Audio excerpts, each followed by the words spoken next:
기도하겠습니다. 참 좋으신 하나님 감사합니다. 오늘도 저희들 주님의 손길에 붙잡힌 바 되기를 원합니다. 주님의 그 창조하시는 거룩하신 그 능력의 손에 붙잡혀져서 우리가 다 주님의 말씀 안에서 새롭게 태어나는 종들 되게 하여 주시옵소서. 주시는 말씀에 은혜가 있기를 소원하오며 예수님의 이름으로 기도드립니다. 아멘. 자, 하나님 말씀 나눕니다. 이사야서 59장 1절과 2절입니다. 이사야서 59장 1절과 2절입니다. 찾으셨으면 우리 함께 봉독합니다. 여호와의 손이 짧아 구원하지 못하심도 아니요 귀가 둔하여 듣지 못하심도 아니라 오직 너희 죄악이 너희와 너희 하나님 사이를 갈라놓았고 너희 죄가 그의 얼굴을 가리워서 너희에게서 듣지 않으시게 함이니라. 아멘. 자, 우리는 저 새로운 챕터, 새로운 장에 들어왔습니다. 59장입니다. 이 59장은 우리에게 또 다른 새로운 하나님의 긍휼이 담겨 있는 말씀을 우리에게 주십니다.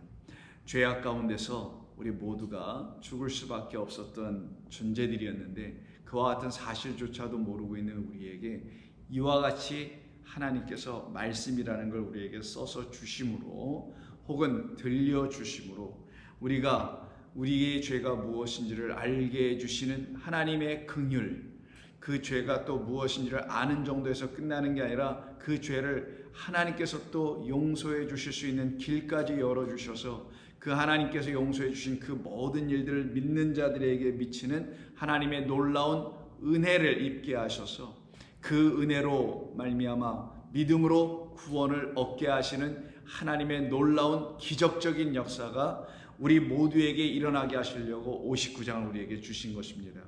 네, 하나님의 기적 중에 기적은 우리가 다시 살아나는 것이지 않습니까? 우리가 하나님의 그 생명을 감히 가질 수 있는 자들로 바뀌어지는 것이죠. 우리 현재 이 육적 존재로서는 그 하나님의 생명을 담을 수 있는 존재가 되지 않으나 말씀 육신이 되어 오신 우리 주님이 우리에게 보여주신 이렇게 하는 것이야 라고 이렇게 또 되는 것이야 라고 가르쳐 주신 우리 육신의 말씀이나 하나님의 영이 담겨지면 그때 우리는 그 영이 내줄 수 있는 생명, 그래서 나의 말은 영이요 생명이라는 그 생명을 넘겨받게 되는 것이 하나님께서 우리에게 하시는 기적 중에 기적이요 놀랍고 기이한 일인 것입니다. 하나님께서 우리에게서 보시길 원하시는 것은 바로 그와 같은 하나님께서 하시는 일이 우리 안에서 나타나 그 세상이 보여줄 수도 없고 어떤 누구도 알려줄 수도 없고 행해 줄 수도 없는 그 놀랍고 신비하고 기이한 일이 저와 여러분 안에서 일어나면 이것이야말로 기적 중에 기적이요 놀라운 일이 아닐 수 없습니다. 그 일은 하나님께서 어떻게 행하시냐?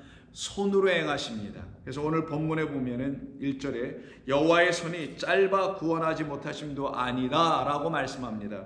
그리고 또한 당신의 귀가 둔하여 듣지 못하심도 아니다. 이 말씀의 배경은 여기에 담아놓고 있는 이 1절을 만들게 했던 배경은 이스라엘 백성들이 혹은 이 땅에 우리들은 존재들이 하나님께 어떤 것을 구하고 간청하더라는 거예요. 근데 하나님께서 마치 못 들어주심으로 말미암아 혹은 안 들어주심으로 말미암아 그 상태를 내 귀가 둔하여, 원래는 무겁다라는 뜻입니다. 카바드예요. 내 귀가 무거워서 듣지 못하는 것으로 너희들이 알고 있는데 그렇지 않다 라고 말씀하시는 거예요. 그러니 배경이 뭐겠어요? 그것은 바로 우리 인간이 어떤 차원의 구원과 어떤 차원의 건져짐과 어떤 차원의 인도함을 원했다라는 겁니다. 도우심을 바라고 구했다라는 거예요. 구할 땐 그냥 구하지 않죠. 입으로 부르짖어 구합니다. 그래서 그 입으로 나오는, 우리 인간의 입에서 나오는 소리가 하나님의 귀에 상달되기를 원한다고 하여 하는 것이 소위 기도라는 것이잖아요. 그건 모든 종교마다 다 있는 것입니다. 그때 문제는 뭐냐면 타 종교에서는 자기 인간의 입으로 자기의 소원을 담아 자기들이 섬기고 있는 어떤 신에게 구하면 그 신이 도와줄 거고 베풀어 줄 거고 해결해 줄 거고 뭐 이런 것으로 소위 구원과 뭐 다른 여타의 것들을 준다고 생각하는 거 아닙니까? 그런데 여호와 하나님 말씀합니다. 나는 다르다. 그것은 다 거짓된 우상에 불과한 것이고 너희들은 그 우상으로 말미암아 너희의 귀와 눈이 다 먼 상태가 되어 있다 보니까 너희들이 내게 그냥 그렇게 뭐 너희의 소원 같은 것을 너희 어떤 곤고한 가운데서 부르질 수밖에 없는 그 인간이 갖고 있는 한계에 부딪혀서 결국 나를 찾고 있어서 나를 향하여 뭔가 외치면 내가 그것을 들을 수 있을 것이야 라고 생각하여 너희들이 부르짖는데 내가 그거 다 듣고 있다라는 거예요. 내가 귀가 둔하여서 듣지 못함이 아니라 듣고 있는데 문제는 너희들의 입에서 나오는 말이 문제라는 겁니다.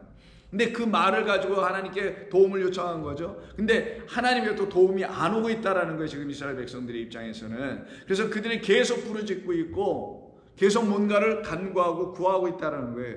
그러니 그들이 느끼는 게 뭐겠어요?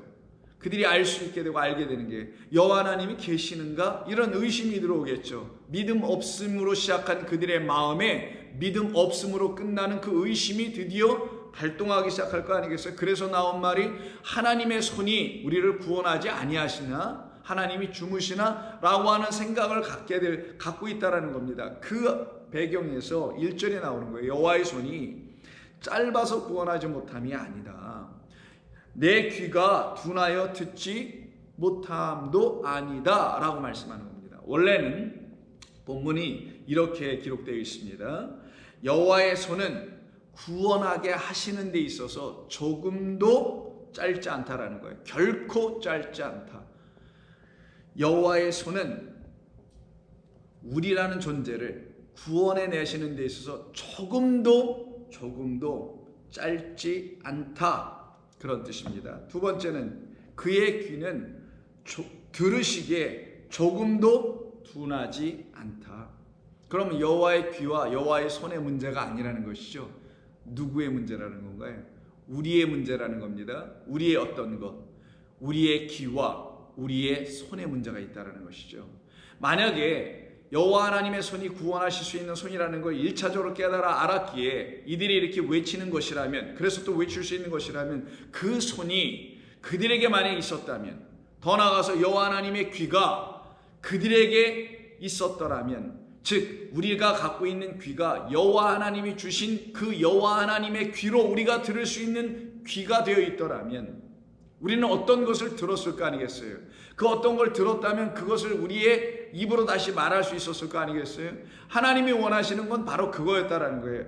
나의 귀가 너희의 귀가 되길 원하며, 그래서 그것을 듣고 그 음성 안에 담겨있는 구원, 나의 손으로 너를 구원한 것이 무엇인지를 너희가 비로소 알게 될 것인데 너희가 그것을 알지 못하는도다. 근데 이유는 뭐라고 합니까? 오직 너희의 죄악이 너희와 너희 하나님 사이를 갈라놓았고 너희의 죄가 그의 얼굴을 가리어서 너희에게서 들려지지 않으시게 함이니이다. 이 말씀을 합니다. 그럼 우리가 여기서 한번 생각해 볼게. 여호와의 손은 구원하시는 손이라고 하는데 그 손이 짧아서가 아니고 그 손이 뭐 부족해서가 아니고 그 손은 구원하기에 충분하시다라는 것이잖아요. 근데 그 구원할 그 여호와의 손이 이들에게 지금 미치지 못하였다라는 겁니다. 그 말은 그들이 하나님이 행하시는 일들을 듣고 보지 못하였기 때문에 그 손 또한, 행하시는 그 손 또한 보여지지 않은 것이죠. 근데 아시다시피 여호와의 손이 어디 있어요? 이는 여호와 하나님이 영이신데 유기한인데 손이 어디 있습니까? 그러니 그 손은 보여질 수가 없죠. 더불어서 귀도 안 보여집니다. 소리도 없는 거예요. 근데 어떤 성도들에게, 하나님의 백성들이죠, 택함을 받은 하나님의 백성, 세상에서 구별되어 하나님의 것들로 지어져 가고 있는 그 백성들에게는 보이지 않는 하나님의 손이 보이고 보이지 않는 하나님의 귀가 그들에게도 임할 수밖에 없지 않을까요? 그래서 일찍이 하나님께서는 당신이 손이 없으시고 당신이 귀가 없으시고 당신이 입이 없으시니까 당신의 종을 보내셔서 당신의 손과 귀와 입의 역할을 대신 하게 하시는 일로 말미암아 애굽에 종살이하고 있었던 이스라엘 백성들을 구원하게 되죠. 그 사람이 바로 모세입니다. 모세에게 하나님께서 어떻게 하시는지를 볼까요? 자, 4장을 보겠습니다. 출애굽기 4장을 보면은 하나님께서 모세를 가시떨기 나무에서 부르신 이후에 그를 보내십니다. 그때 하나님께서 모세를 보내실 때 모세가 다음과 같이 이야기합니다. 그것은 마치 오늘 본문 59장 1절과 2절에서 말씀하고 있는 이스라엘 사람들의 영적 상태와 똑같은 상태를 보여줍니다. 그들에게 만약에 하나님이 주신 귀가 있고 하나님이 그들에게 미쳐서 만져주셨던 바가 있는 그 손을 경험한 자들이었더라면 그들은 다음과 같은 상태가 되지 않았을 거예요. 그 상태가 바로 출애굽기 4장 1절에 애굽에서 종살이하고 있는 이스라엘 백성들의 상태며, 지금 이사야 59장 1, 2절의 상태는 사실상 같은 건데, 위치로 하나는 애굽이요 하나는 예루살렘에 불과하지만 예루살렘도 사실 애굽과 같은 곳이었거든요.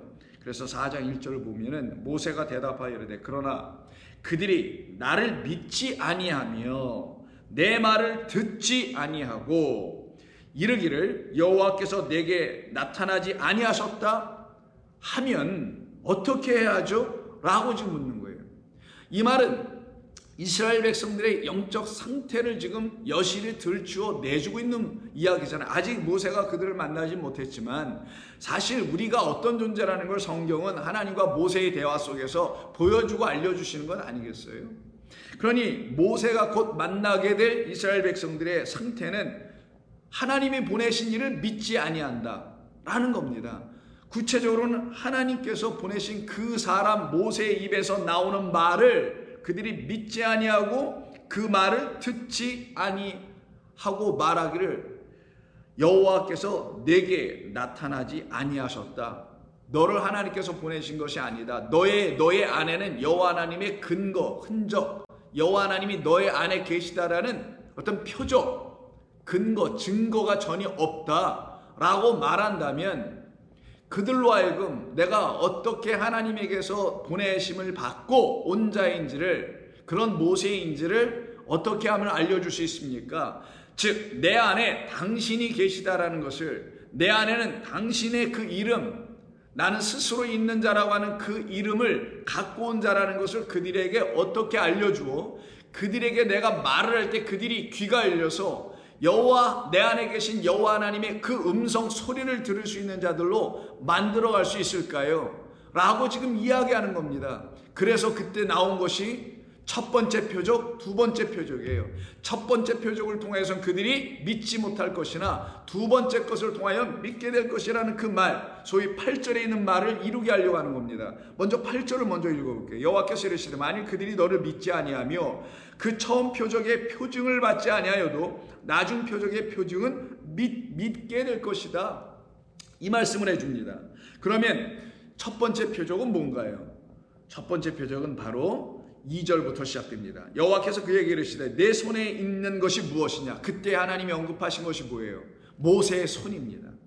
손에 무엇을 져줬어요? 지팡이입니다. 잘 기억해 두세요. 또 다른 모세가 또 있습니다. 누구세요? 우리 주 예수 그리스도입니다. 그 모세의 손에는 무엇이 주어졌을까요? 또 다른 모세인 우리 주 예수님의 손에는 지팡이가 지어지지 않았습니다. 다른 것이 지어져요. 근데 이 지팡이가 예수님에게, 또 다른 모세인 예수님에게 주어진 그 또 다른 어떤 것과 사실은 같은 거니까 기억해 두시고, 모세의 손에 있는 지팡이, 우리 주 예수 그리스도의 손에 있는 그 무엇과 연결이 될 거니까 기억해 두시고 먼저 이 말씀을 보자고요. 내 손, 오늘 여호와의 손이 짧아 구원하지 못하심이 아니다라는 말 때문에 우리가 손을 좀 보는 겁니다. 자, 내 손에 있는 것이 무엇이냐? 그가 이르되 지팡이입니다. 자, 지팡이가 있어요. 지팡이를 들고 있는 자를 당시 고대 근동에는 누구라고 하죠? 목자라고 합니다. 그럼 너는 목자야. 여호와는 나의 목자시니를 이루기 위한, 다윗이 훗날에 고백하게 될 그 여호와 하나님의 이름으로 여호와 하나님을 계시하는 존재로 온 자 모세를 통하여 다윗은 여호와 하나님이 진짜 목자시구나, 모세가 목자가 아니구나, 예수께서, 눈에 보이는 예수가 목자가 아니라 예수를 통하여 우리에게 알려주신, 기름 부음을 받고 오셨다는 그분을 통해서 알려주신 아버지만이, 여호와만이 우리의 진짜 목자, 지팡이를 갖고 계신 목자. 그런데 그 지팡이는 양들을 인도하잖아요. 근데 예수의 손에 들려있던 또 다른 것은 진짜 그 양들을 하나님의 그 나라로 인도하게 하는 그 지팡이 역할을 하게 된다는 것을 알려줍니다. 그때 너의 손에 있는 지팡이를 봐라. 여호와께서 이르시되 그것을 땅에 던지라. 지팡이가 그의 손에서 던져져 나갑니다. 본래는 지팡이가 되는데 땅으로 떨어지니까 땅에서는 뭐가 돼요? 뱀이 된지라. 모세가 뱀 앞에 피해요. 이렇게 여호와께서 모세에게 이르시되 내 손을 다시 내밀어. 그러면 손이 임하는 것이죠. 이게 오늘 본문에 똑같은 거. 내 손이 짧아서 구원 임하지 못하는 게 아니냐? 구원한다는 게 뭐예요? 야슈아니까 들어 올리는 거거든요. 건져내는 거거든요. 자, 그러면 내가 너를 들어 올려낼 수 없겠느냐? 자, 뱀이에요. 지금 손을 쭉 내밀어 그 꼬리를 잡으라 해서 손을 내밀어 그거 꼬리를 잡으니 그의 손에서 다시 뭐가 돼요? 지팡이가 되라. 요 상태를 뭐라고 하냐? 구원이라고 하는 거예요. 그러면 첫 번째 표적은 뭔가? 자기의 손에 있는, 모세의 손에 있었던 것이 지팡이였는데 지팡이가 바뀌어서 땅에 떨어지니까 바뀌어서 뭐가 돼요? 뱀이 되더라. 이게 첫 번째 표적. 두 번째 표적은 뭐냐? 그 지팡이가 뱀이 된 상태에 있는 그 뱀의 꼬리를 가서 다시 손을 뻗어가지고 잡으니 다시 지팡이가 되더라. 모세의 손에 있는 지팡이라는 것은 하나님의 말씀을 현현하고 하나님의 말씀을 상징하는 겁니다. 왜냐하면 지팡이라는 게 라메드거든요. 라메드라는 것으로 써있는데 이것은 말 그대로 또 라메드, 가르치다라는 뜻을 갖고 있어요. 가르치는 게 뭡니까? 하나님의 말씀이잖아요. 우리는 하나님의 말씀으로 배우고 가르침을 받지 않습니까? 근데 그 가르침은 또 어디서 나와요? 입에서 나오는 하나님의 말씀이죠. 여호와 하나님의 입에서 나오는 말씀으로만 살게 돼 있고 그 말씀을 가르침으로 받을 때만 살게 돼 있고 그 말씀을 주시는 그 모세의 입, 그 입에서 나온 말을 안 들으면 죽는 거지만 그 말을 그리스도 예수의 입에서 나오는 말로 다시 듣게 되면 살아나는 것과 마찬가지로 이 뱀이 되었던 이 지팡이는 본래 하나님의 말씀이었는데 이 말씀이 땅에 떨어지니 뭐가 되더라? 말씀이 아닌 다른 것이 되어 있다는 거예요. 그런데 그 말씀이 아닌 지팡이가 아닌 다른 것으로 되어 있지만 이 뱀은 사실 본질은 뭐였다라는 거예요. 본래는 뱀으로는 보이지만 본래는 뭐였다라는 거예요? 지팡이였다라는 걸 알려주는 거잖아요. 그러니 이것은 눈에 보기에는 겉으로 보기에는 뱀이고 저주받고 땅을 기는 것 같지만 본래는 뭐였더라? 하나님의 형상으로 지음받은 하나님의 말씀으로 지음받은 본래의 것 지팡이 자체, 말씀 자체였다라는 거예요. 그걸로 다시 돌려내는 겁니다. 그러면 손을 뻗어야 될 거 아니겠어요? 뱀으로 기어다닌 저주받는 자가 아니라 땅의 저주로 흙을 먹는 자가 아니라 하늘에서 내리는 이슬, 하늘에서 내리는 물, 참된 생명의 말씀을 먹을 수 있는 자가 되어야 될 거 아니겠냐. 그러니 거기서 일어나야 되겠죠. 그래서 손이 뻗어져서 그를 다시 붙잡아내는 구원의 역사를 일으키는 두 번째 표적이 임하여만이 참으로 그가 하나님의 말씀을 다시 될 것이다. 이와 같은 이야기를 하신 겁니다. 이것을 다시 한번 반복해서 알려주신 것이 또 다른 케이스로 말씀하신 표적이에요. 자, 두 번째는 어떤 것으로 하냐. 이게 두 번째 표적이 아닌 거 그럼 다 아시죠? 예전에 우리가 공부해서 5절. 이는 그들의 믿게 하려 하시는 이는 그래서 이걸 왜 하게 하신 건가가 이유가 있어요. 이는 그들에게 그들의 조상의 하나님과 아브라함의 하나님, 이삭의 하나님, 야곱의 하나님 여호와가 내게 나타난 줄을 믿게 하려 합니다. 너에게 이미 나 여호와 하나님이 계시다라는 사실을 그들로 믿게 하려 합니다. 예수께서 오셨는데 날 한번 생각해 보자고요. 모세 이후로 예수 그리스도 안에 하나님의 생명이 있는지 알아채지 못했잖아요, 사람들이. 그래서 믿지 못했던 거예요. 마찬가지입니다. 6절 여호와께서 또 그에게 이르시되 내 손을 품에 넣어라 하심에 그 손을 품에 넣었다가 꺼내보니 손이 하얗게 눈같이 나병이 되어 나와요. 다시 이르시되 내 손을 다시 품에 넣으라 하심에 그가 다시 손을 품에 넣었다가 내어보니 그의 손이 본래의 살로 되돌아왔더라. 자, 한 번 들어갔다 나오니 어떻게 돼요? 아까 뱀이 된 것처럼 한 번 들어갔다 나오니 손이 아니라 온전한 피부가 아니라 하얗게 나병이 되네요. 다시 한 번 하니 뭐가 돼요? 온전한 손으로 다시 바뀌어 돌아옵니다. 8절 여호와께서 이르시되 만일 그들이 너를 믿지 아니하며 그 처음 표적의 표징을 받지 아니하여도 즉 처음 표적의 표징 그 막대기 지팡이가 지팡이가 뱀이 되는 것과 손이 나병이 되는 나병의 손을 갖게 하는 이 처음 표적을 통하여 그들이 믿지 아니하여도 나중의 표적, 다시 손을 뻗어가지고는 그 뱀의 꼬리를 잡으니 지팡이로 바뀌고 다시 그 손을 품에 넣었다 빼보니 손이 온전하게 되죠. 이게 두 번째 표적. 이 표적의 표징은 믿으리라. 그들이 이 두 이적을 믿게 하나님께서 하실 거라는 거잖아요. 이 두 표적의 이 의미가 도대체 뭐길래 이렇게 하셨냐는 거예요. 8절을 보시면은요, 그 처음 표적의 표징이라고 되어 있는데, 이 표징이라고 하고 각주까지 달아놨네요. 콜입니다. 콜은 표징이라고 번역하기보다는 소리예요. voice 아니면 sound, 이런 소리의 의미가 있어요. 뭐 메시지라는 의미도 담길 수 있을 것입니다. 소리입니다. 처음 표적이 말하려고 하는 소리가 있었다라는 거예요. 그 소리를 그들이 받지 아니하여도 두 번째 표적이 보여주는 소리는 반드시 믿게 될 것이다. 그러면 첫 번째 표적이 내놓는 소리, 두 번째 표적이 내놓는 소리가 뭘까요? 두 번째 것은 믿게 할 거라니까요. 그런데 이 두 이적을 믿지 아니하며 내 말을 듣지 아니하거든 너는 나일 강물을 조금 떠다 땅에 부으라. 그럼 내가 떠온 나일 강물이 땅에서 피가 되리라. 이것을 통하여, 이 피가 되게 하는 이 일을 통하여 완전히 그들을 하나님께서 믿게 하시겠다라는 약속이죠. 그러면 처음 표적의 표징은 모세가 행했던 표적, 예수께서 행하신 표적이었으나 두 번째 표적은 우리 주 예수께서 그리스도로 우리에게 다시 들려주고 보여주는 표적, 표징, 소리였던 것입니다. 그 소리, 두 번째 소리, 바로 복음이에요. 첫 번째 소리는 바로 율법이라는 것을 말하는 겁니다. 하나님께서 우리에게 먼저 주신 첫 번째 표적, 우리의 눈에 보이게 하셨던 첫 번째 표적은 율법입니다. 두 번째 표적은 하나님께서 우리를 정말 믿게 하실 수 있는 복음입니다. 율법은 믿는 것이 아니라, 율법은 사람들이 어떻게 하나요? 행하잖아요. 믿는 게 아니라. 근데 복음은 어떻습니까? 그거는 행하는 게 아니라 복음은 믿는 거죠.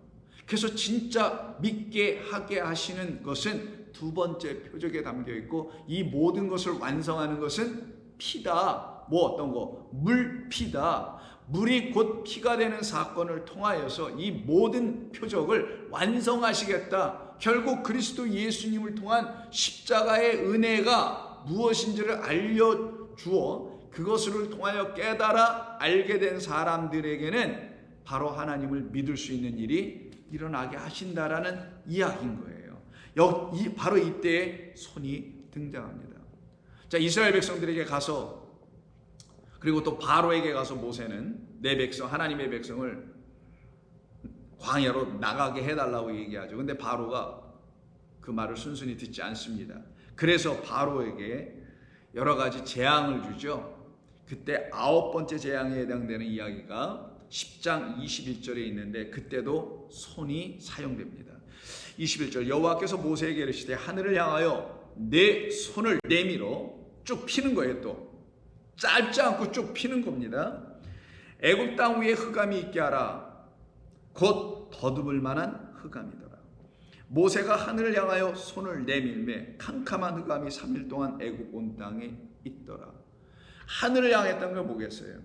하늘에 있는 태양, 그 빛이, 혹은 달이 어떤 빛을 땅에다 주고 있잖아요. 근데 그것을 어떻게 했다라는 거예요? 어둡게 해버렸다는 것이죠. 태양이 그 빛을 잃고 달이 그 빛을 잃어버려. 태양이 빛을 잃으면 달은 자동적으로 빛을 잃을 수밖에 없겠죠. 그러면 어떻게 해요? 흑암이 임하겠죠. 어둠이 옵니다. 근데 그때 사용된 게 뭐냐? 손이라는 거예요. 근데 그 손이 그들이 생각하고 있는 태양을 향하여 있었다라는 거예요. 그들을 구원하고 있다는 태양의 신 라신, 최고의 신입니다. 그 신이 어떤 빛을 주어 그들을 마치 빛 가운데 있는 자라고 가르쳐주고 있는 태양신을 향하여, 태양을 향하여 그 손을 뻗치니 그 빛은 진짜 빛이 아니야 라고 그 빛을 무색하게 만드는 일, 곧 어둠과 흑암을 만들어버리는 일, 빛을 잃어버리게 만드는 일. 그래서 빛을 유일하게 받고 있었던, 또 빛을 제공해 준다고 생각했던 그들의 그 믿음의 대상이었던 태양이 갑자기 빛을 잃어버리는 일이 어서 벌어지거든요. 이게 흑암의 재앙입니다. 흑암의 재앙이 결국은 뭘 가르치려고 하는 거겠어요? 그들이 믿고 그들을 구원한다고 생각하고 있는 어마어마한 어떤 존재는 사실 가짜다, 거짓된 것이다라는 걸 가르쳐주는 사건이겠죠. 바로 이때 사용된 게 손입니다. 그럼 손은 단순히 흑암을 일으켜서, 즉 태양의 빛을 잃게 하여서 재앙을 준 정도의 사건으로 끝나야 될 것인가요? 그렇지 않습니다. 만약에 이 모세의 손이 그쪽을, 하늘을 향하여 그 태양의 그 빛을 잃게 하지 아니하였더라면은 그들에게는 자기 자신들에게 있는 흑암이 무엇인지를 알 수 없었으며, 그들이 빛이라고 생각하는 그 빛이 정말 진짜 빛인 줄만 알고 살아갈 수밖에 없었을 거 아니겠냐고요. 그러니 이게 재앙이 아닌 사실은 하나님의 은혜와 긍휼의 역사일 수밖에 없는 것 아닙니까? 만약에 하나님의 손이 그 하늘을 향하여, 여기서 모세의 손은 하나님의 손을 대신하는 것뿐이니 그 하나님의 손을 대신하고 있는 모세의 손이 그 태양의 빛을 어둡게 하지 않았더라면 이들은 영원토록 어둠에 정말 가리워질 수밖에 없는 거짓된 빛 아래에 머물러 있는 자들이 될 수밖에 없었을 것입니다. 그런데 한쪽에서 그렇게 어둠이 온 땅을 덮었어요. 그러니 그동안 사람들이 어떻게 했어요? 밤이니까 계속 죽어 있는 것이죠. 죽어 있는 걸 이스라엘은, 성경은 잔다고 표현합니다. 23절. 그동안 사람들이 서로 볼 수 없으며 자기 처소에서 일어나는 자가 없으되 온 이스라엘 자손들이 거주하는 곳에는 빛이 있었더라. 아니 뭐 한 하늘 아래 태양이 두 개가 있는 것도 아니고 어느 한 군데는 빛이 비치고 어느 한 군데 빛이 안 비칠 수 있나요? 그 태양이 하나 제거되면은 빛을 잃으면 고센 땅에 있다는 이스라엘 백성들이든 뭐 애굽의 그 람셋이 세워져 있는 그곳에 있는 곳이든 뭐 어디든 다 어두워야 되는 거잖아요. 근데 여기 왜 한쪽은 빛이 있고 한쪽은 빛이 없다 그럴까요? 이스라엘 백성들이라는 하나님의 백성들에게는 진짜 참빛인 누구? 여호와 하나님의 그 영광이라는 빛이 비치고 있는 거죠. 그래서 여러분 계시록 21장 한번 보세요. 계시록 21장 보면은 그 하나님의 나라의 백성들이 거하는 그 성에 대한 얘기를 하잖아요. 22절. 성 안에서 내가 성전을 보지 못하였으니 이는 주 하나님 곧 전능하신 이와 및 어린 양이 그 성전이심이라. 그 성은 해나 달의 비침이 쓸데없으니. 그래서 해와 달이 날마다 쓸데있다고 생각하는 어떤 눈에 보이는 빛을 빛이라고 말하는, 또 눈에 보이는 빛을 주고 있는 어떤 자를 또 빛이라고 생각하고 있는 그들에게는 해와 달이 날마다 쓸데있겠지만 하나님이 그들에게 영광이 되며 성전이 이미 되어 있는 사람들에게는, 그 성 안에 거한 사람들은 해와 달의 비침이 쓸데없으니 이는 하나님의 영광이 비치고 어린 양이 그들의 등불이 되심이라. 만국이 그 빛 가운데로 다니고 땅의 왕들이 자기의 영광을 가지고 그리로 들어가더라. 이 일이 지금 이스라엘 백성들에게서는 지금 일어나고 있는 게 오늘 출애굽기 10장의 23절. 이스라엘 자손들이 거주하는 그곳에는 빛이 있었더라. 그러니 보이는 빛을 빛이라고 하는 자들에게는 어둠이요, 보이지 않는 빛으로 오신 우리 주 예수 그리스도라는 세상의 빛, 내가 세상의 빛이야. 근데 예수님께서 무슨 광채가 막 나가나요? 태양에서만 나오죠. 사람들의 눈에 보이는 광채가. 근데 그가 주시는 빛, 그 빛은 사람들의 생명이라 라고 하는 요한복음 1장 2, 3절에 있는 그 빛, 그 빛을 갖고 계신 하나님을 대신하여 보냄을 받은 모세, 본문에서는, 그리고 그 모세가 또 다른 모세로 오실 우리 주 예수 그리스도는 그가 보여주는 빛은 보이지 않는 빛이에요. 어떤 빛? 우리에게 진짜 생명을 주는 빛. 어디에? 내 안에, 내 영혼에. 저 태양빛도 온 세상의 대지에 있는 생물들, 이 땅에 있는 모든 생물들은 저 빛에 의존한단 말이에요. 그리고 생명을 얻지 않습니까? 그러나 하나님의 백성들은 그 빛의 생명을 의존하는 게 아니라 그건 육들이나 그러는 거죠. 육을 갖고 있는 모든 존재, 그게 풀이든 동물이든 나무든 사람이든 이 땅의 모든 건 육이잖아요. 그 육적 존재들은 태양의 빛을 가져야 생명을 유지하지만 육이 죽은 다음의 사람들, 육이 끝난 어떤 존재들, 그게 누구예요? 영으로 사는 것. 육은 무익하나 영으로는 살아나서 우리를 유익하게 하는 생명을 갖게 하는 그 존재들은 자기를 살려낸 생명이 저 태양빛에 있는 게 아니라 세상의 빛으로 오신 하나님이라는 것을 알게 되더라는 거예요. 누구를 통해? 세상의 빛이나 우리 주 예수 그리스도를 통해. 누구를 통해? 이 본문은 애굽 땅에 있는 이 세상이라는 미스라임 속에 있는 우리들을 향하여 찾아온 이야기를 담아내고 있는 출애굽기 10장에 있는 이 이스라엘 백성들, 그리고 애굽 땅에 있는 사람들을 향하여 그때 모세의 손이 사용되더라는 거예요. 그리고 그들을 이끌어 드디어 홍해 앞에까지 끌고 가는데 홍해가 딱 가로막고 있죠. 그때 14장 15절에서 여호와께서 모세에게 이르시되 너는 어찌하여 내게 부르짖느냐. 오늘 본문에 뭐래요? 너희들 계속 나에게 부르짖네. 내가 못 듣는 자를 계속 부르짖는데 아니야. 나는 너희들의 이야기를 듣고 있어. 근데 문제는 뭐냐면 그 손이 너희에게 없다. 어떤 손? 나 여호와의 그 손. 누구를 통하여 이미 보여준 모세를 통하여 보여줬고 우리 주 예수 그리스도를 통하여 이미 너희에게 이미 reach out, 영어로 쓸게 reach out, 쭉 뻗어가지고 너희를 이렇게 만지고 쭉 뻗어서 그 뱀도 잡아봤고 쭉 뻗어서 속으로 다시 들어갔다가 속이 뭐예요? 하나님의 말씀이 그 깊이 안에 다시 들어갔다 나와서 보니 내 손이 어떻게 돼? 깨끗해졌다는 말이잖아요. 즉 진리의 말씀 안에 내가 푹 담궈져 나오면 나병이 뭐예요? 내가 죽어가고 있는데도 내 피부가, 내 살덩어리가 내가 못 느껴. 하나님의 말씀이 나를 죽이고 살리는 말씀이나 사실을 모르는 상태가 나병이라는 거예요. 그 상태에 있는 내 손이 진리의 말씀 속으로 쑥 안으로 들어갔다 나오니 온전해지는 것과 같은 이야기입니다. 그때 부르짖기만 하고 있네. 왜? 여호와의 손이 임하여 있지 않은 이스라엘 백성들이니. 그때 모세를 향해서 하시는 말씀이 16절 지팡이를 들고 손을 바다 위로 내밀어. 너 그 손에 표적을 행했던 그 손에 있었던 그 지팡이 있잖아. 지팡이가 뭐예요? 말씀이 있잖아. 이 말씀만이 너희들을 이끌어가는 거야.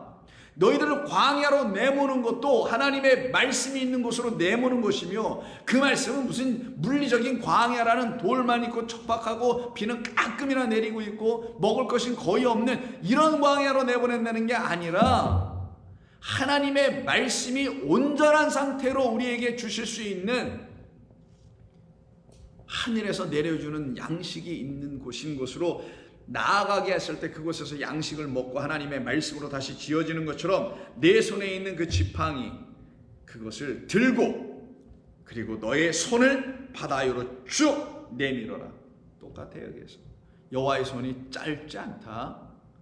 그 말은 손의 길이를 말하는 게 아니라 여호와의 손이 우리에게 임하였는지 그 구원의 일하심이 손으로 하는 게 뭐예요? 일이잖아요. 전부 다 손. 그래서 손으로 일하면 뭘 한다고 해요? 한문으로 수고하셨다고 하죠. 수고는 손이 고생했다는 뜻인데 그런 일했을 때 쓰는 표현. 일 많이 하고 나면 수고하셨어요. 수고하셔서 인사하는 게 손으로 하는 것이니까. 그러니 여호와 하나님이 하시는 일이 나타나지 않은 그들에게 모세라는 하나님의 손의 대변자가 가서 손을 쭉 펴니 무슨 일이 벌어져요?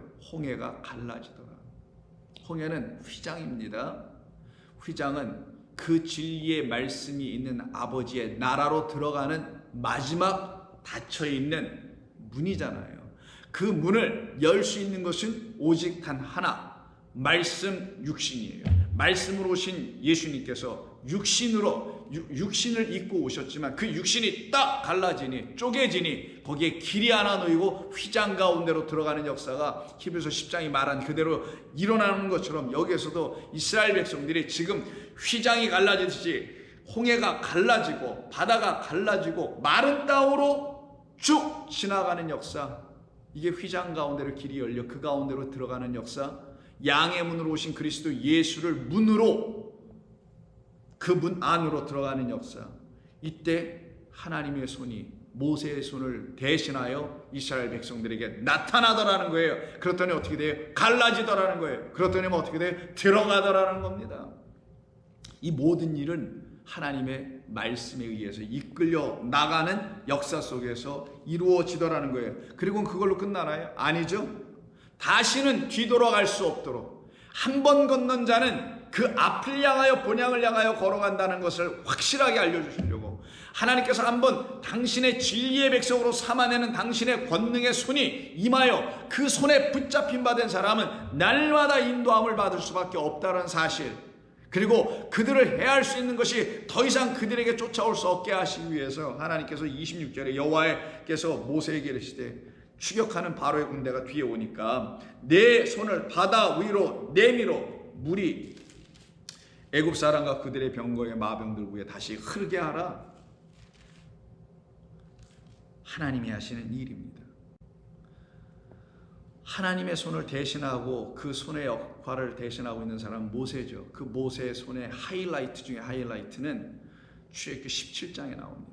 17장에 보시면은 8절 이하에 아말렉과의 싸움, 전쟁에 대한 이야기가 나오잖아요. 그때 싸움 얘기를 볼까요? 그때 아말렉이 와서 이스라엘과 르비딤에서 싸우니라. 모세가 여호수아에게 이르되 우리를 위하여 사람들을 택하여 나가서 아말렉과 싸우라. 내일 내가 하나님의 지팡이를 손에 잡고, 여태 보니 이 지팡이는 모세 게 아니었었어요. 누구의 지팡이?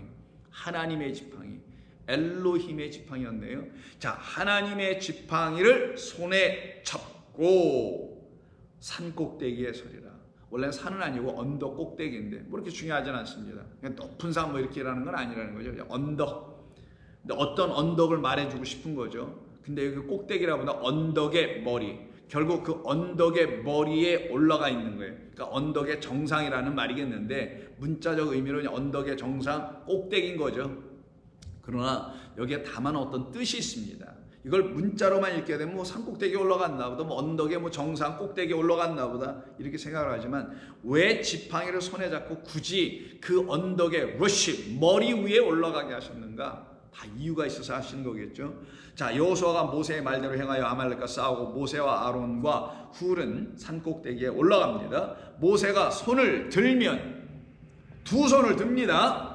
두 손을 들면 이스라엘이 이기고 손을 내리면 아말렉이 이기는 이상한 일이 벌어져요. 그럼 모세가 해야 될 일은 뭐예요? 이스라엘 백성들이 승리할 때까지 손을 올려야 되는 것밖에 없죠. 근데 이게 손이 피곤하여 무거워 내려오게 되네요. 그래서 아론과 홀이 하는 일이 뭡니까? 한쪽에 오른손에도 그렇고 왼쪽 손에도 팔에도 그렇고 돌을 갖다 하나씩 받쳐서 내려오지 않도록 지탱해 주더라는 거예요. 그래서는 결국 어떻게 해요? 모세의 손을 붙들어 올렸더니 12절에 그 손이 해가 지도록 내려오지 아니한지라. 이 일로 아말렉과의 전쟁에서 여호수아가 싸워서 이긴 게 아니라 손이 내려오지 않아서 이기게 되는 참으로 이상한 전쟁이 하나 생기죠. 여기서 나온 말이 그 유명한 여호와 니시, 여호와의 승리라는 말이 소위 여기서 나오는 거잖아요. 자, 그때 이 이야기가 우리에게 말 알려주는 이 여호와의 손을 대신하고 있는 모세의 손, 결국 여호와의 손입니다. 하나님의 손이에요. 다른 말로 하면 또 다른 모세로 오실 그리스도 예수의 손입니다. 근데 이 손이 11절에 보면 이렇게 되어 있어요. 손을 들면 이스라엘이 이기고 손을 내리면 아말렉이 이기더라. 자, 그러면 모세는 손을 계속 올려야 되잖아요. 손을 든다라는 말은 영광을 돌리다라는 말로도 사용되는 룸이라는 단어예요. rise, 올라가다. 혹은 raise, 올라가다. 이건 전부 다 영광을 돌리다, be exalted 이런 뜻을 갖고 있는 거예요. 본래적 의미입니다. 그러면 손을 든다라는 것은 그의 손이 들려짐으로 누군가가 영광을 얻게 되고 영화롭게 되거나 영광을 돌리는, 즉 모세가 손을 드는 것은 모세가 영화롭게 되는 것이거나 모세의 손을 들므로 그 손을 통해서 하나님이 영광을 받으시거나, 또 다른 차원에서는 모세의 손이 올라감으로 지금 밑에서 싸우고 있는 이스라엘 백성들이 이기게 되는 그 영광을 주거나 하는 일과 관계가 있는 거예요. 근데 모세의 손이 이게 내려오면 어떻게 돼요? 이게 안 돼요. 이게 무슨 말일까요? 내려온다는 건 쉰다는 겁니다. 일을 하지 않는다라는 거예요. 그럼 여호와 하나님만 일하시는 거니까 여호와 하나님의 일은 무엇인가? 손을 올리는 거. 그럼 어떻게 올리고 어디서 올려야만 되나? 산꼭대기 하는 언덕 위에서 지팡이를 들고 있는 자가 올리네? 인자는 달려야 할 것이다. 마치 저 뱀처럼. 어떤 뱀? 지팡이가 뱀이 되어 있는 그 뱀이 땅에서 기어다니면, 하나님의 말씀이 땅에 떨어져서 땅에서만 여전히 기어다니면 그 뱀은 불뱀이 돼요. 민수기 21장에 있는 것처럼 사람들을 물어 죽이는 뱀이 되나, 그 뱀이 장대에 매달려 올려지면 어떤 일이 벌어져요? 이스라엘 백성들, 그 뱀에 물려서 죽어가고 있는 이스라엘 백성들이 살아나는 것처럼 인자도 저와 같이 달려야 하느니라. 어떻게? 양손 벌리고 어디에서? 그 언덕, 골고다 언덕이라는 그 꼭대기에서, 그것도 꼭대기라는 걸 알려주고 나무 스타우로스에서 박혀서 양손을 들고 그 양손이 내려오지 못하도록 못을 박아버린단 말이에요. 그러니 이 못에 손을 들고 있는 모세는 앞으로 손을 들고 양손을 들고 십자가에서 이 세상을 이겼나라, 이 세상을 이겼다라고 선포하시는 그 하나님의 진짜 승리를 보여주시는 또 다른 사건을 미리 여기서 역사해 주신 것이 아니겠냐고요. 그러니 모세의 손이 내려오면 안 되죠. 우리 주님이 그러잖아요. 내가 아직 영광을 받을 때가 되지 아니하였다. 여러 번 말씀하시죠. 가나의 혼인잔치에서도 그러시고, 초막절에서 그 물을 갖다 붓는 사람들에게 요한복음 7장에서도 내가 아직 영광을 받지 아니하므로 저희들이 아직 성령을 받지 아니하였다라고 말씀하시고, 아버지여 이제 내가 아버지를 영화롭게 할 때가 되었나이다.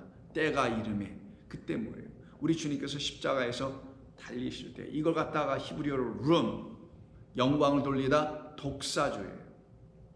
이게 하나님께 올려드린다는 의미입니다. 이 사건을 통해서 우리에게 주시려고 하는 말씀은 그 여호와의 손, 모세의 손이 우리 안에서 올려질 때에 우리 안에서 그가 승리하실 것이고, 그 손이 우리 안에서 내려가 버리면, 일하지 아니하시면 rest, 누아하니까 쉬어버리면, 일하지 아니하시면 우리는 패배한다는 거예요. 그럼 그리스도인의 승리와 패배가 뭔가요? 이 세상 사람들이 말하는 그런 성공과 실패라는 겁니까? 아니죠. 그리스도인에게 패배라면 그거는 죽음입니다. 아말렉과의 전쟁에서 패배는 뭐예요? 죽음이에요. 근데 그리스도에게 승리는 뭐예요? 아말렉과 전쟁에서 이기는 것처럼 생명을 얻는 거예요.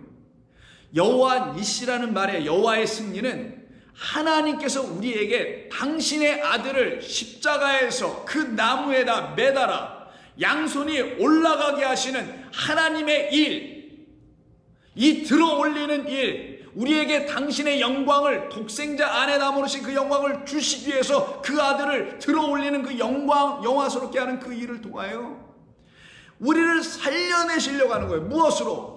아말은 율법을 상징하라고 그랬죠. 왜? 수고하게 하다, 토일하는 거예요. 헛된 수고를 계속하게 하는 아말렉과의 싸움에서, 즉 헛된 수고를 하게 했던 우리가 듣지 못하여 이 말씀을 우리로 하여금 헛된 수고를 하게 하는 명령으로 알고 이것을 그대로 행해보려고 시도했던 우리 모두의 사망의 자리에 찾아오셔서 그 아말렉과 전투하는 과정이 이 헛된 수고의 싸움에서 전부 다 패하고 있는, 그래서 사망 가운데 있는 우리에게 찾아오셔서 우리를 살려내시기 위해서 모세의 싸움,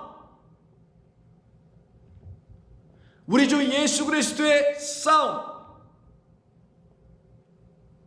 그 승리가 교회에게 나타나더라는 거예요. 그래서 7교회마다 이기는 자들에게는 성령이 교회들에게 하시는 말씀을 귀로 좀 들을지어다. 어떤 귀?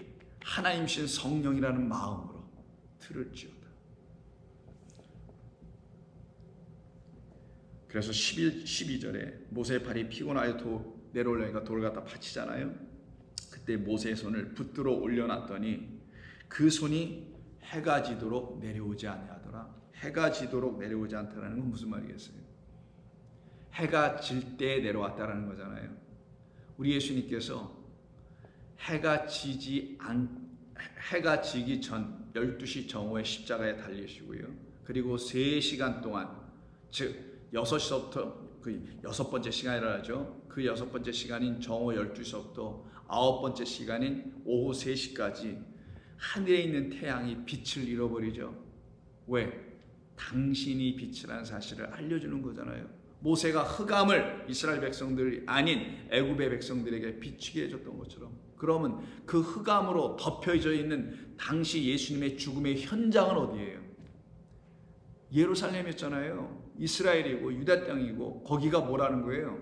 출애굽기 10장을 보면 여기가 애굽이다. 그래서 우리 주 예수 그리스도를 죽인 곳은 어디라고 얘기합니까? 요한계시록 11장 두 증인의 이야기 속에서 애굽, 소돔이며 고모라고 하는 그곳이라고 얘기하잖아요. 거기에만 흑암이 있다. 거기에는 세상에 비친 그리스도가 아직 임하여 있지 않은 곳이다 라는 걸 보여준 거고, 그러면 영원한 흑암 속에 들어가는 것이야.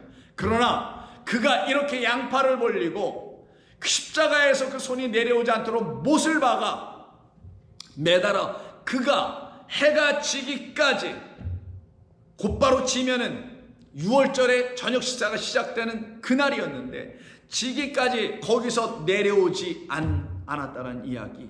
그게 오늘 본문의 말씀에 모세의 손이 해가 지도록 내려오지 않는 것과 예수 그리스도께서 십자가에서 내려오지 않고 나중에 칼과 창에 찔려 죽은 사망당한 것을 확인한 이유에서 내려오잖아요.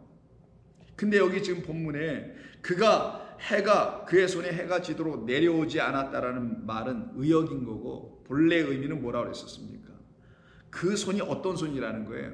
그 다음에 내려오지 아니한지라가 아니라 에무나라고 그랬죠. 그 손이 해가 지기 전까지 어떤 손의 역할을 했느냐, 이 양팔 벌린 이 손이, 승리하게 하는 손이 어떤 손으로 역할할 때만이 이스라엘 백성들이 승리하게 되며, 그 손이 어떤 것을 이룰 때까지 해가 지기 전까지 그 손이 어떤 일을 하게 되는데, 그 손이 어떤 일을 하게 됐느냐, 에무나의 일을 하더라는 거예요. 에무나의 일을 다 하고 난 다음에 해가 지더라는 거예요. 에무나가 뭡니까? 오직 의인은 믿음으로 살리라 할 때 그 믿음으로라고 번역한 말이 에무나입니다. 그 손의 역할은 뭐였던 건가? 그 손에 들고 있던 지팡이였죠. 그 지팡이가 들려있는 그 손, 하나님의 말씀이라는 것이 들려있는 그 손, 그 손이 우리에게 주는 건 뭐예요? 믿음이라는 거예요. 그 믿음 우리에게 주시려고 모세 보내진 거고, 그 믿음 주시려고 또 다른 모세인 우리 주 예수 그리스도를 십자가의 마지막의 것으로 율법을 완성하는 사랑으로 우리에게 주셔서 믿음, 소망, 사랑을 우리에게 주시기 위하여 그가 우리에게 오신 것이라는 사실을 알려주며, 그의 손이 우리에게 미쳐질 때, 어떤 손? 그 믿음의 손이 우리에게 쭉 날로와 미쳐질 때, 우리를 붙들고 우리를 터치할 때, 우리 죽은 영혼들이 살아나고 나병 환자들이 고쳐지고 물에 빠진 자들이 일어나는, 거기서 건짐을 당하는 거 아니겠습니까? 그것이 우리 주 하나님께서 하시려고 하시는 일이죠. 그래서 마태복음 9장에 보시면 우리 주님께서 오셔서 바로 8장에 보시면 하시는 일, 산상순을 마치고 산에서 딱 내려오시자마자 당신이 진리를 말하셨잖아요. 그게 두 번째 표적인 거예요. 다시 뱀을 뭘로 만드는 거예요? 지팡이, 즉 하나님의 말씀들로 다시 만드는 사건. 이스라엘 백성들, 산상순을 들었던 그들을 다시 하나님의 말씀이 되게 하는 거잖아요. 그리고 그 일을 다 하십니다. 또 하나는 나병에서도 손이 들어갔다 나오니까 나병이 됐지만 다시 들어갔다 깨끗해지죠.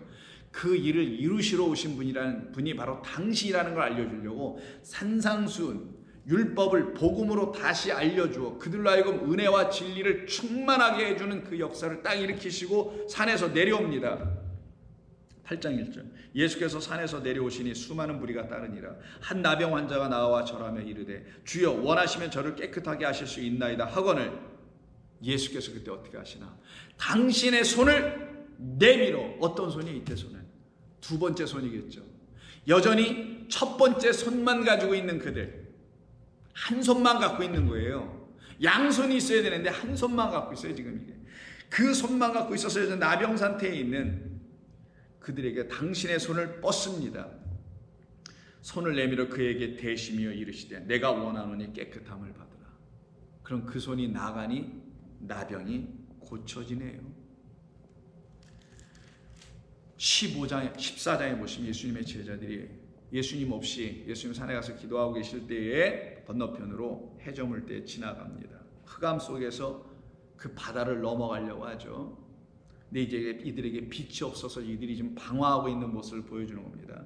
세상의 빛이 지금 여기 계시지 않는단 말이에요. 이 흑암 속에 있는 이 바다를 건너가는, 바다가 갈라지든지 바다가 잠잠하든지 하게 하시는 그 세상의 빛이 오셔서 거기를 밝게 비춰주는 역사가 있어야 되는데 안 계시죠. 그래서 이들이 예수님이 계시지 않을 그때 헤매고 있었어요. 바람으로 인해서. 26절 제자들이 그가 바다 위로 걸어오심을 보고 놀라 유령이라며 서로 무서워하여 소리 지르거늘 예수께서 즉시 이르시되 안심하라 나니 두려워하지 말라. 그래서 보니까 예수님이라는 사실을 베드로가 알게 되죠. 베드로가 예수님이시면 나를 명하사 물 위로 오라고 하여 주세요 라고 합니다. 그때 예수님께서 그래 와라 오라 하시니 베드로가 배에서 내려 물 위로 걸어서 예수께로 가되 바람을 보고 무서워 빠져가는지라 소리질러 이르되 주여 나를 구원하소서.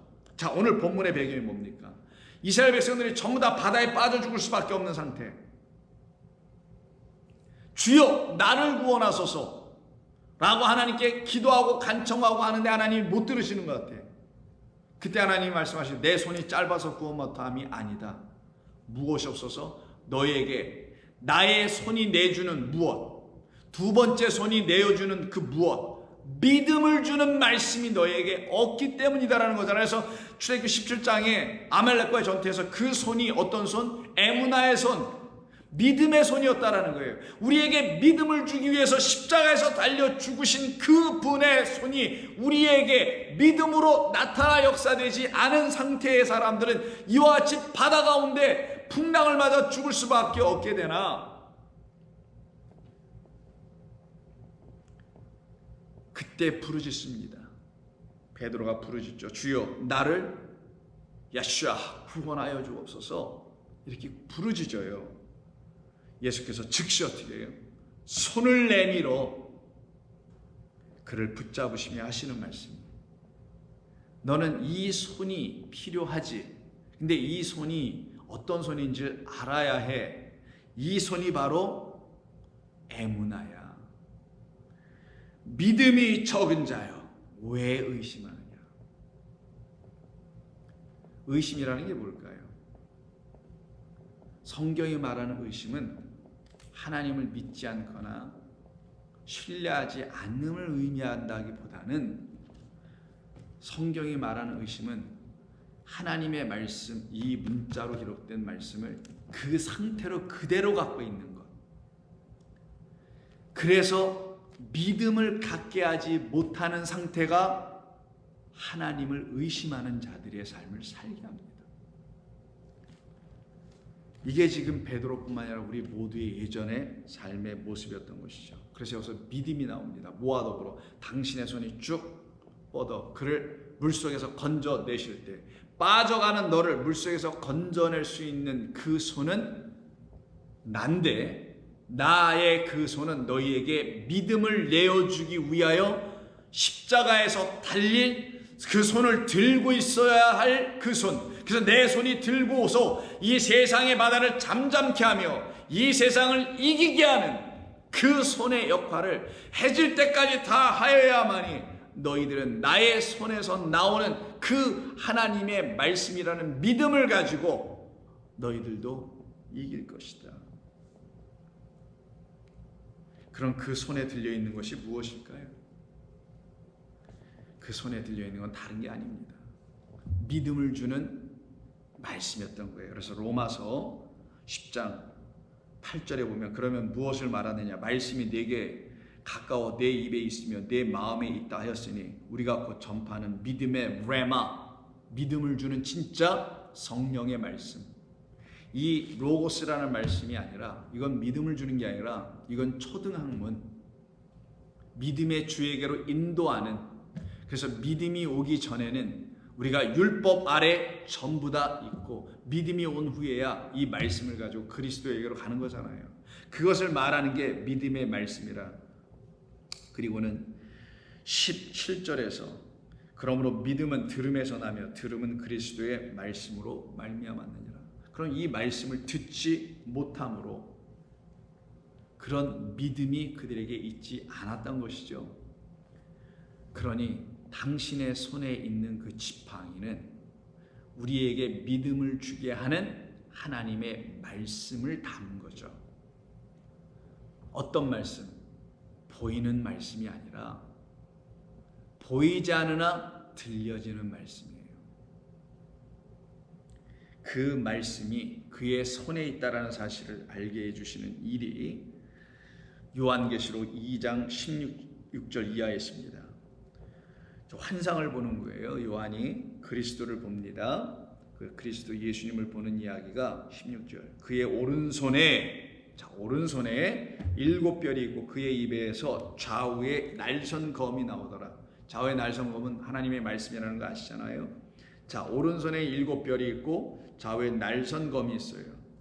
근데 이 7별이 뭔지는 20절에서 말해주는, 미리 가서 볼까요? 7별은 7교회에 보내어진 사자예요. 사자는 뭡니까? 하나님의 말씀을 갖고 있는 자들, 엔젤, 멜레크들이죠.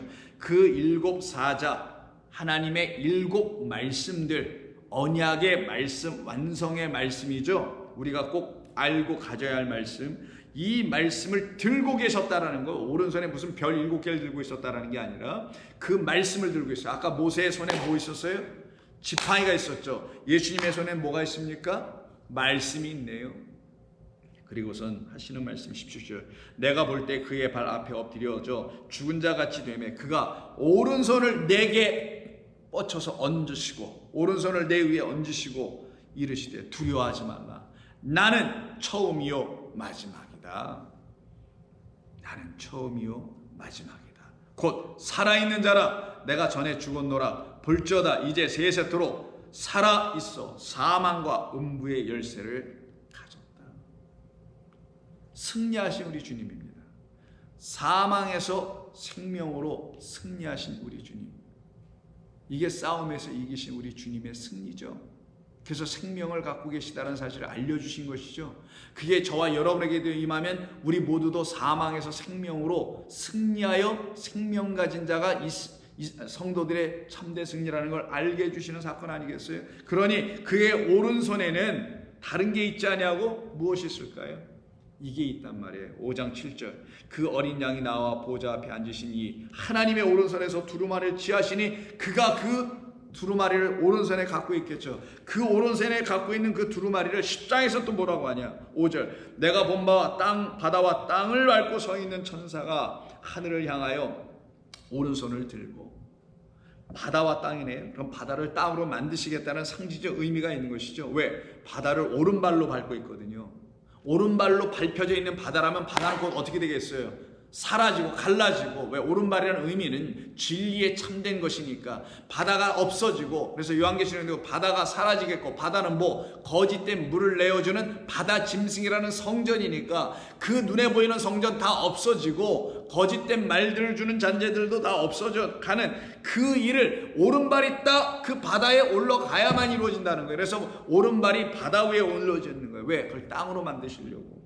그때 바다와 땅을 밟고 서 있는 천사가 하늘을 향하여 오른손을 들고, 이건 그리스도 예수입니다. 세세토록 살아계신 하늘과 이 살아계신 곧 하늘과 그 가운데 있는 물건이며 땅과 그 가운데 있는 모든 물건이며 바다와 그 가운데 있는 물건을 창조하신 이를 가리켜 맹세하여 이르되 지체하지 아니하리라.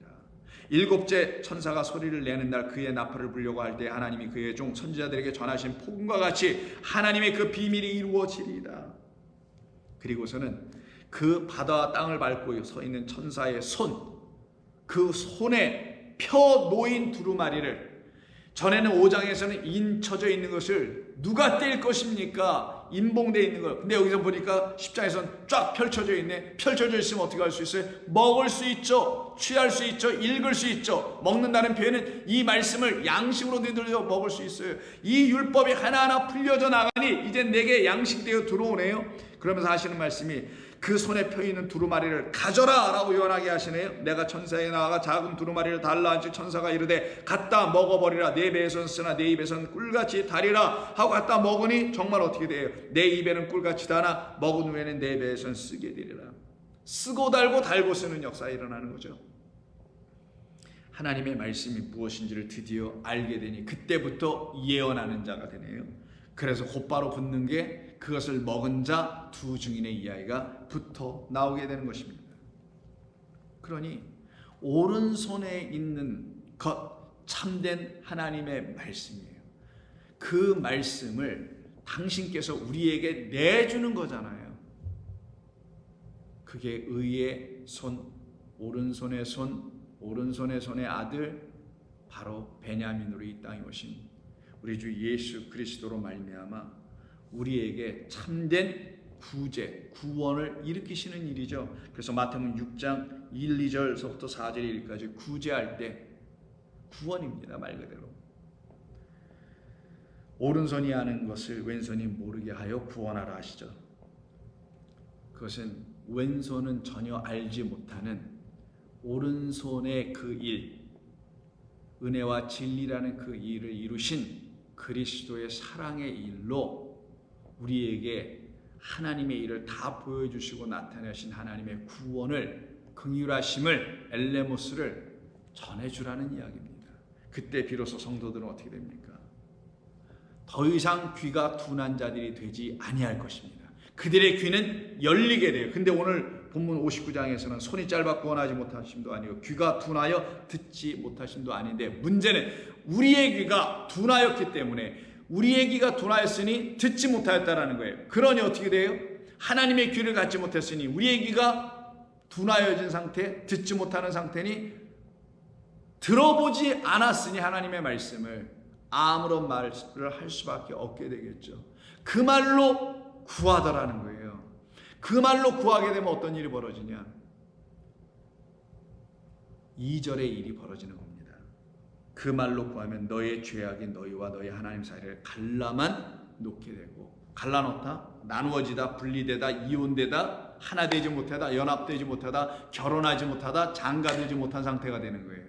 그러면 여전히 홀로 독처하는 상태가 되죠. 이거를 악하다라고 말하는 거예요. 그래서 죄악이 나오는 거예요. 그래서 갈라진 상태, 하나님의 말씀으로 우리를 당신과 하나가 되게 하시려고 하시는 것이 하나님의 뜻이었는데 이게 안 돼 있는 상태는 악한 상태, 이걸 죄와 죄악이라고 하는 겁니다. 그런 어두운 상태에 있는 우리들의 귀를 우리 주님이 오셔서 열어주시지 않으면 우리는 해결이 안 되는 거예요.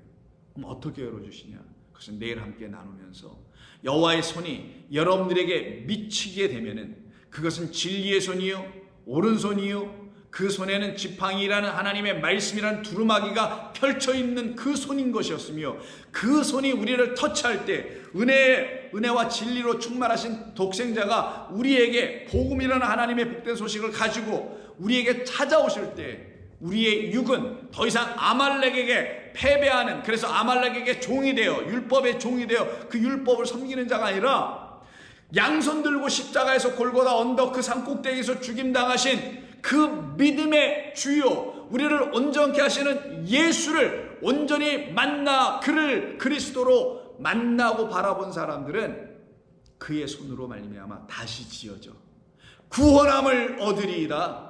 이 구원함의 역사가 우리 가운데 나타날 때 하나님이 행하시는 모든 일에는 하나님의 영광과 승리가 있음을 우리는 체험하고 깨달아 결국은 알 수 있지 않겠습니까? 그런 일이 우리 가운데 끊임없이 일어나게 하시기 위해서 하나님은 그 당신의 오른손을 우리에게 보내주시는 겁니다. 그래서는 우리 주저앉아 있는 우리, 양식 없어서 거지처럼 가난한 상태에 있는 우리, 그것도 어디에서? 성전 문 앞에서. 그게 사도행전 3장이잖아요. 성전 문 앞에서 구걸하고 있는 자,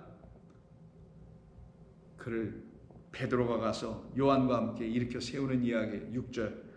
자, 사도행전 3장 6절 보시면 베드로가 이르되 은과 금은 내게 없거니와 내게 있는 이것을 내게 주노니 나사렛 예수 그리스도의 이름으로 일어나 걸으라. 오른손을 잡아가 아니라 오른손의 것으로 잡아요. 원래는 이게 소유격입니다. 오른손의 잡아, 이게 말이 안 되잖아요. 소유격은 오른손이 갖고 있는 어떤 것으로 그를 잡아 일으켰더니만 발과 발목에 힘을 얻고 뛰어서서 걸으며 하나님을 찬송하는 일이 벌어지더라는 거예요. 그러니 그 오른손에 있는 그것, 믿음의 말씀 레마였다라는 겁니다. 모세의 그 승리가 이루어졌던 출애굽기 17장에 있는 그 믿음의 손, 그 오른손 진리의 말씀이 아니면 일어나지 못하더라는 거예요. 금과 은은 진리의 말씀을 예표하고 보여준 표적에 불과했던 것이나 그리스도 예수의 이름으로 일어나 걸으라고 할 때 그리스도 예수의 이름이라는 그리스도 예수가 뭐냐, 여기서는 오른손에 갖고 있는 그 내용이라는 겁니다. 그걸 누가 갖고 있어요? 이제 사도들이 갖고 있네. 성도들이 갖고 있네. 거룩한 주의 백성들이 갖고 있네. 그들이 그 손에 있는 그리스도 예수의 이름으로, 이름은 말씀이니까 말씀으로 일으켜 세우더라. 그와 같이 우리는 날마다 일어나는 자, 살아나는 자, 승리하는 자, 여호와 니시의 영광을 입은 자들로 날마다 살아가게 될 것입니다. 기도합니다. 하나님 고맙습니다. 오늘도 주의 음성 듣게 하여 주시니 감사합니다.